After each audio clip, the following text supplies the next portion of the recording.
Welcome back to The Guardians of Lore, Chapter 10, Paphadel. The water was clear and blue, and when I peeked over the side of the bed, I saw strange fish swimming below us. They had long snouts and small fins, and most of them were purple and yellow. The fish were sprinting through tubes made of something spongy, and every once in a while, they would jump above the water and do a flip. We were in a small pond. The bank had bright emerald grass and a group of houses that were the size of dog houses, but fancy as mansions. At the far edge of the pond was a flat stone with dozens of glowing lights dancing around on top of it. They were the same lights that had flown by us during my landing. They were moving in a way that even the best holiday lights in the world couldn't. "Why aren't we sinking?" asked Swai. Before he got an answer, the bed started to float towards a stone platform. I got a closer look at the lights and realized that they weren't just lights. They looked human, with one big difference. They had wings that were more incredible than any I have ever drawn. "Are those oversized fireflies?" Swai asked. "Those are fairies," I said with certainty. "That's right," said Deli. "Paphadel is the home of the fairies. Do you ever do or see anything normal?" So I asked. The fairies' wings were glowing brightly, and you could almost see right through them. Their ears were tall and pointy on both sides of their long faces. Each fairy had its own colorful glow, and they all hummed with excitement as we drifted closer. Without a sound, the bed tapped the edge of the stone.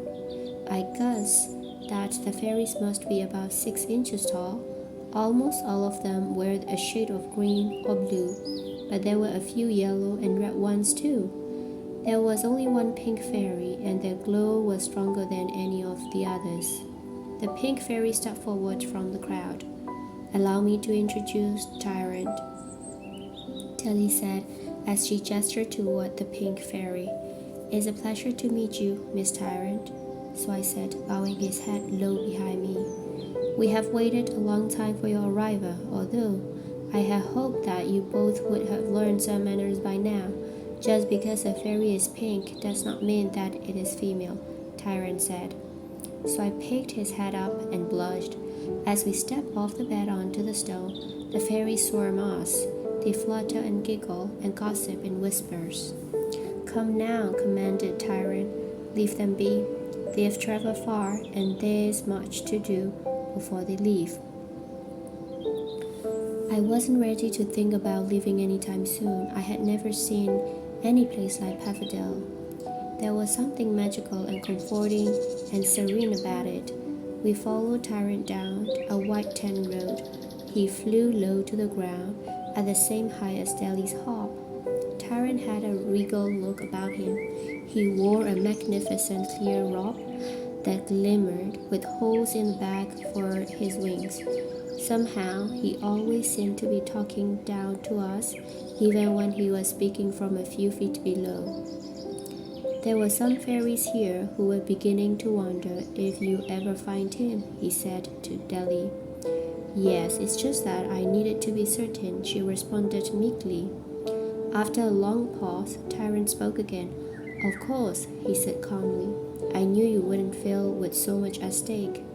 Tyrant led us to a circular building, much larger than the house, with pillars and some letters above the entrance that I did not recognize. As we walked through, I discovered there was no roof in the center, just an open garden with a round table and 4 chairs that looked like they were made of glass. "The pond fairies would take care of your bed, although I must say we did not expect you to land so abruptly," he said to me. "Have a seat and let us get down to business." Tyrant showed each of us to our chairs around the table. So I was to my right and Tyrant was to my left, with Deli straight across. I noticed that the chairs were made of a hard material, but they were still comfortable. It was like mine had been fitted as specifically for my body. I noticed that Tyrant's chair was also the perfect size for him, and so was Swai's. Deli's chair was the only one that wasn't the exact right size. It was even taller than mine, and she had to hop up to sit on it. These were beautiful chairs, Mr. Tyrant, sir. Are they made out of glass? Mr. Tyrant, said Swai. Your words are more transparent than this chair, Swai, answered Tyrant. Swai shot me a puzzled look. Transparent? I whispered. It means he can see right through it and knows what you're doing. Swai whispered back. I don't like him. Swai, I think he can hear everything we're saying, I responded shyly. Oh, because of those pointy elf ears? You might be right. He can probably hear Miss Weaver's lesson from here with those things. At this point, Tyrant was glaring at Swai. Miss Weaver isn't teaching right now. She's on a break, Tyrant said. I looked at Tyrant and wondered if he was being serious. His face hadn't changed, and besides that, Tyrant didn't seem like the type of fairy who was known for joking around. Although, to be fair, I could count the number of fairies that I knew on one finger. How do you know that Miss Weaver is doing right now? I asked.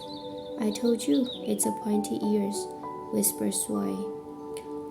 A fairy tale begins when a single sentence appears in the book of lore.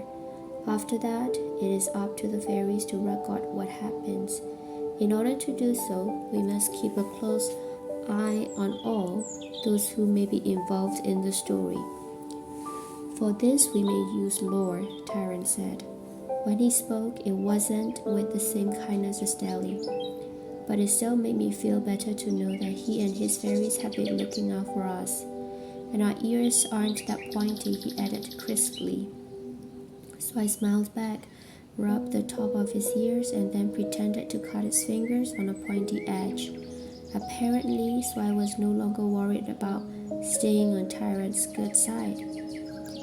Given his history, it wasn't all that surprising. Swai never got along with authority figures.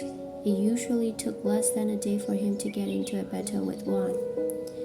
The fastest that I ever saw it happen was when he held a special election on the walk to school and decided that he would only respond to President Swai from then on. I was the only other person who voted, and Swai told me there was an error with my ballot.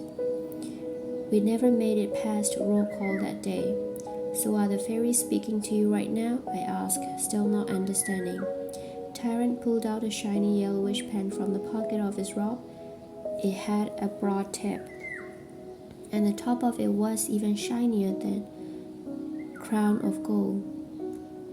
There was something about the shape that grabbed my attention, but I couldn't put my finger on it. Magic pens are extremely powerful. They can use lore in many ways. I used the fairy tale pen to collect information from fairies all over the world. It's how I'm able to write the stories as they happen. He explained. This isn't a story, it's our lives, Swai protested. I see no difference, replied Tyrant coldly. How do the fairies collect the information? Are they watching Miss Weaver right now? I wonder aloud. As you know by now, magic can be used to disguise. The fairies take the form of small creatures that go largely unnoticed by humans, Tyrant explained. Deli hadn't spoken in a little while, and instead sat listening. I looked at her for a moment and thought about what Tyrant had just said, small creatures. So does that mean that Deli? No, replied Tyrant. A fairy would never choose the shape of a frog, and Deli isn't a fairy. She's... Deli cut him off before he could finish. What about Reem? What's he up to now? She asked loudly. Yes, the king of dragons, he responded. Deli nodded, happy to have changed the subject. He took his human form again and stole a costume from the set of the school play, said Tyrant. He left the ground 20 minutes after you fled. He was staring at Swai when he said the final word. Where did he go? I asked. Tyrant paused a moment and looked at Deli. Deli looked back at Tyrant. She waited for an answer. It was clear that Deli had been just as much in the dark as we were since leaving the school. "He went to your house," Tyrant said to me. "My fairies tell me you missed each other by less than 2 minutes." It took a moment for the news to sink in. I looked through the fancy table at the grass. A dragon at my house with my mom. The thought scared me beyond words. And then I got angry. I stood up from the table and pressed my hands down hard. "My mom was home when we left," I shouted. "Yes," said Tyrant. "Now calm down and have a seat." "No, he's a dragon, and he could destroy my entire house with one breath and my mom inside."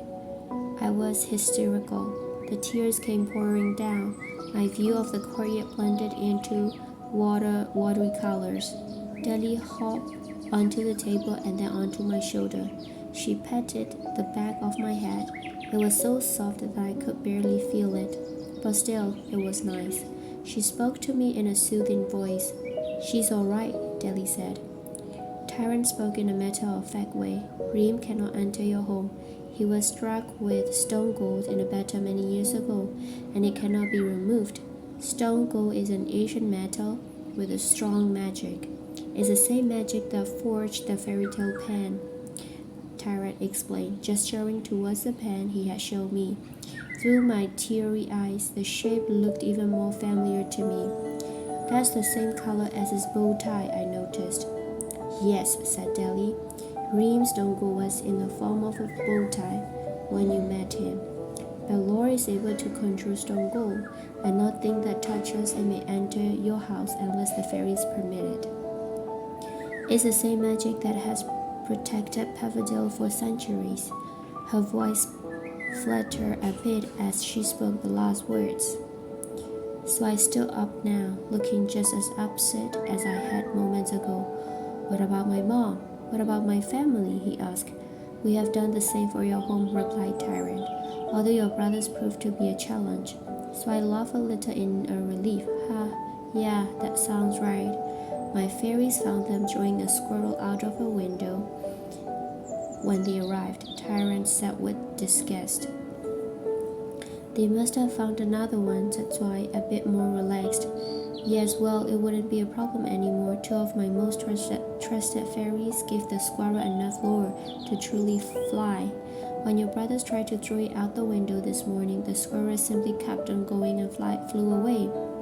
So I smiled now. "How did they take it?" he asked. "Rick accused Hank of throwing the squirrel too hard. Hank accused Rick of secretly attaching it to the drone. They wrestled for 7 minutes and then looked up flying squirrels online for the next 2 hours on their phones," Tyrant elaborated. It occurred to me then the fairies must be better with details than any other creature in the world, imaginary or real, although I felt like I didn't know which animals belonged to which category anymore. "Go for the squirrel," said Zwei. "So what happens if our families leave our homes?" I asked, becoming nervous again. "I wouldn't worry about that," said Tyrant. "Reem left Stackle hours ago and is headed towards us."